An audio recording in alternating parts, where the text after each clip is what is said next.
Ya, pemirsa, kasus pembunuhan Brigadir Yosua terus menyita perhatian publik. Selain motif yang masih jadi misteri, publik juga menyoroti rekayasa kasus yang dirancang Irjen Verdi Sambo.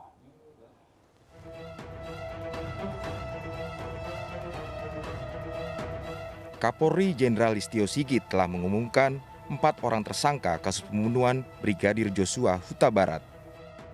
Meski begitu, publik bertanya-tanya soal motif pembunuhan Brigadir Joshua yang belum juga diungkapkan polisi.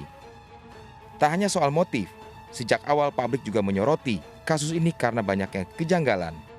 Mulai dari luka yang ada di tubuh Brigadir Joshua hingga laporan palsu pelecehan seksual yang ternyata tidak terbukti. Belakangan terungkap bahwa mantan Kadif Propam Irjen Pol Verdi Sambo merekayasa alur kasus dari pembunuhan menjadi drama baku tembak. Butuh waktu 1 bulan bagi tim sus bentukan Kapolri untuk bekerja, sebelum akhirnya menetapkan Irjen Pol Verdi Sambo sebagai tersangka sekaligus dalang pembunuhan Brigadir Joshua. Tak bisa berkelit, Irjen Pol Verdi Sambo akhirnya mengakui perbuatannya dan meminta maaf melalui kuasa hukumnya. Izinkan saya sebagai manusia yang tidak lepas dari kehilafan secara tulus meminta maaf dan memohon maaf sebesar-besarnya khususnya kepada rekan sejawat Polri beserta keluarga serta masyarakat luas yang terdampak akibat perbuatan saya yang memberikan informasi yang tidak benar. Saya akan patuh pada setiap proses hukum saat ini yang sedang berjalan. Rekayasa palsu kasus ini berujung pada pemeriksaan dan mutasi terhadap puluhan anggota Polri yang terlibat. Sementara publik bertanya-tanya, apa motif di balik pembunuhan Brigadir Joshua? Tim Liputan, iNews melaporkan. Ya, pemirsa, guna mendalami pemeriksaan dalam kasus tewasnya Brigadir Yosua, Komnas HAM sore ini mendatangi rumah dinas Irjen Verdi Sambo yang diduga menjadi TKP tewasnya Brigadir Yosua. Komisioner Komnas HAM tiba di rumah dinas Irjen Verdi Sambo sekitar pukul 15 tadi. Saat tiba di lokasi, tim Komnas HAM yang diwakilkan oleh Khairul Anam dan juga BK Ulung tidak banyak berkomentar banyak ke awak media.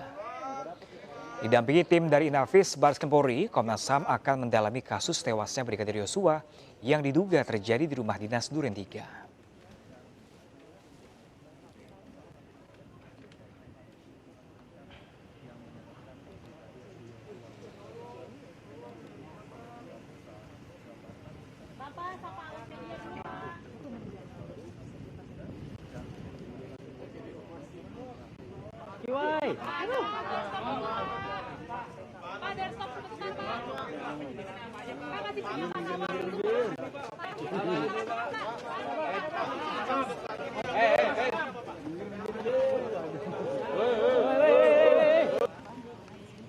Mbak tripod, Mbak geser. Ya, pemirsa, guna mendalami indikasi terjadinya pelanggaran HAM dalam kasus pembunuhan Brigadir Yosua, pemirsa, sudah ada rekan kami Selamat Rahmat di Komnas HAM. Halo, selamat sore rekan Salam. Sudah adakah informasi terbaru dari hasil tinjauan Komnas HAM ke rumah dinas mantan Kadif Propam Polri Irjen Verdi Sambo? Baik, selamat sore Pram dan juga pemirsa. Mantan Kadif Propam Polri Irjen Verdi Sambo resmi ditetapkan sebagai tersangka dalam kasus pembunuhan berencana terhadap Brigadir Joshua di rumah dinasnya di kawasan Duren 3, Pancoran, Jakarta Selatan pada 8 Juli lalu.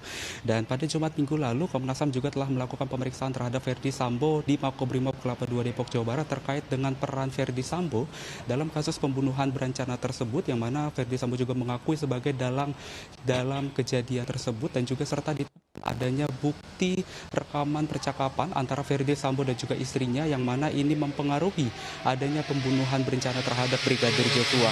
Dan Pram dan juga pemirsa, ini dapat kami sampaikan bahwa tadi pada pukul 14.35 waktu Indonesia bagian Barat, tadi dari pihak Komnas HAM sendiri juga telah berangkat ataupun bergegas menuju ke 2 lokasi yang berbeda untuk melakukan pemeriksaan dan juga pendalaman terkait dengan kasus dari Duren 3 Jakarta Selatan ini. Dan dapat kami sampaikan juga Pram dan juga pemirsa bahwa tadi Komnas HAM ini juga didampingi langsung oleh tim forensik ataupun tim laboratorium forensik, lalu juga ada dari tim Sus Polri dan juga dari tim Inafis yang mana ini mendatangi TKP kejadian di Duren 3 Jakarta Selatan untuk membuat semakin terangnya kasus di Duren 3 tersebut. Sementara di tempat terpisah, Komnas HAM juga melakukan pemeriksaan terhadap Barada Eliezer di Barreskrim Mabes Polri Jakarta, yang mana ini juga dilakukan namun tidak dirinci dari Komnas HAM sendiri yang berangkat menuju ke Barreskrim Mabes Polri itu siapa-siapa saja. Namun dapat kami sampaikan bahwa dari tim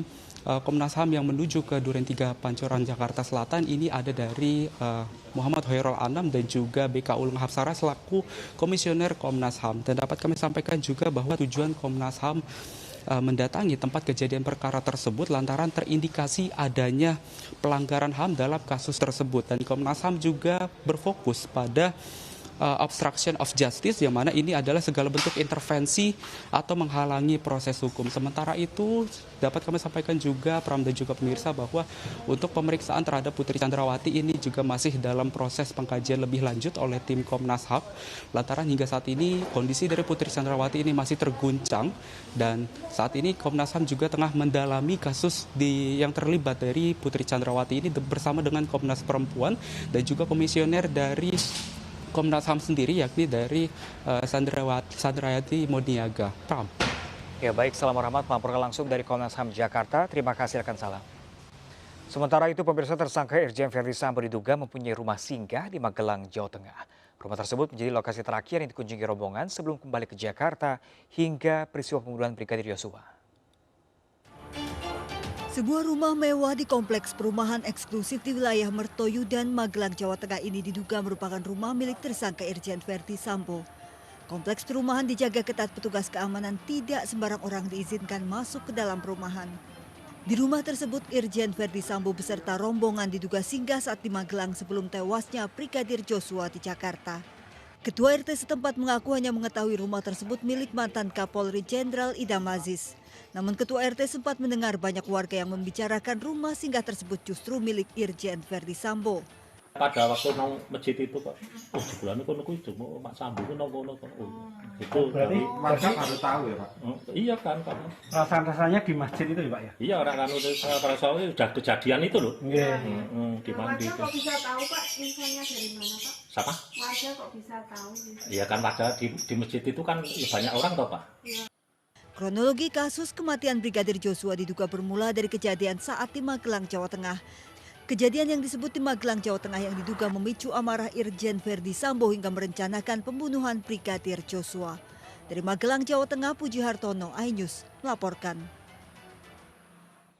Ya, sementara itu pemirsa, penetapan tersangka Irjen Verdi Sambo melalui drama panjang rekayasa kasus yang menyudutkan mendiang Brigadir Yosua. Fakta-fakta ditemukan tim kuasa khusus bentukan Kapolri berbeda jauh dari kronologi awal yang ternyata skenario karangan Sambo. Penetapan tersangka Verdi Sambo sebagai otak pembunuhan Brigadir Joshua menguak fakta baru yang selama ini penuh misteri. Sebelumnya Sambo membangun opini terjadi tembak-menembak antara Brigadir Joshua dengan Baradae di rumah dinasnya.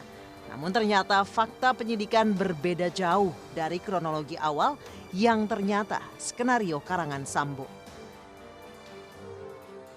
Kasus yang menyedot perhatian publik ini membuat Presiden Joko Widodo meminta Kapolri Jenderal Listio Sigit Prabowo untuk bekerja cepat dan transparan. Kapolri pun membentuk tim khusus yang dipimpin Wakapolri Komjen Gatot Edi Pramono. Pada kronologis awal, Sambo mengaku tidak berada di tempat dan sedang melaksanakan tes PCR COVID-19 sepulangnya dari Magelang, Jawa Tengah. Disebutkan pula baku tembak terjadi dipicu pelecehan seksual Brigadir Joshua terhadap istri Verdi Sambo. Kasus kematian Brigadir Joshua pun baru diungkap 2 hari setelah kejadian. Namun semua rekayasa ini terbantahkan pada Selasa malam 9 Agustus 2022. Dalam keterangan pers Kapolri Jenderal Polisi Listio Sigit Prabowo di Mabes Polri. Listio mengatakan tidak ada tembak-menembak, yang ada adalah penembakan terhadap Brigadir Joshua. Verdi Sambo pun ditetapkan sebagai tersangka. Sebelumnya, Verdi Sambo telah menjalani 4 kali pemeriksaan. Tidak ditemukan, saya ulangi, tidak ditemukan fakta peristiwa tembak menembak seperti yang dilaporkan.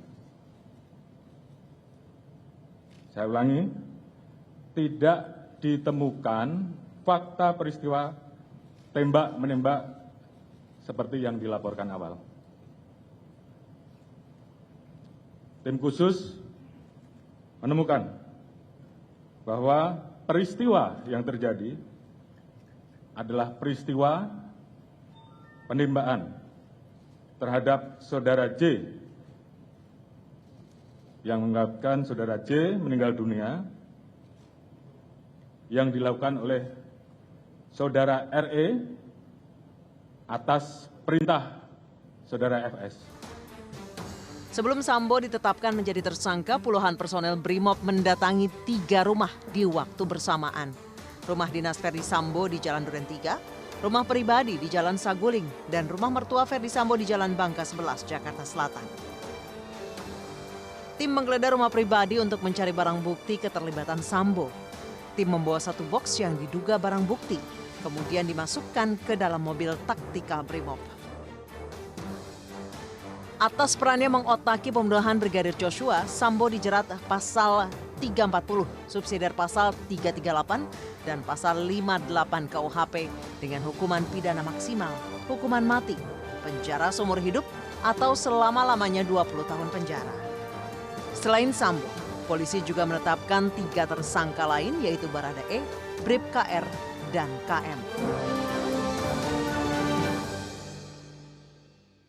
Ya pemirsa, MS Indo masih akan kembali dengan rekan saya Agung Harian. Sesaat lagi untuk Anda pemirsa, tetaplah bersama kami.